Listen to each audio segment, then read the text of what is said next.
Já čekám.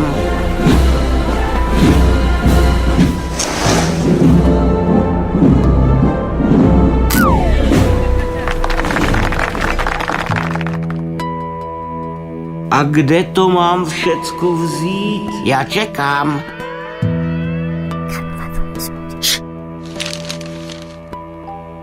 No jo.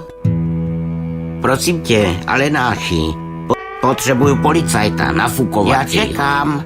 A já chci kropici koloběžku. A já chci paramíš. A já rakvitovou rybu.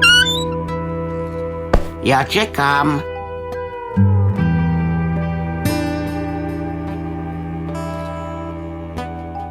Jméno je nejdůležitější věc. Kdo má jméno, může být totiž někým jmenován. A přesně to potkalo malého Já Alenáše. čekám.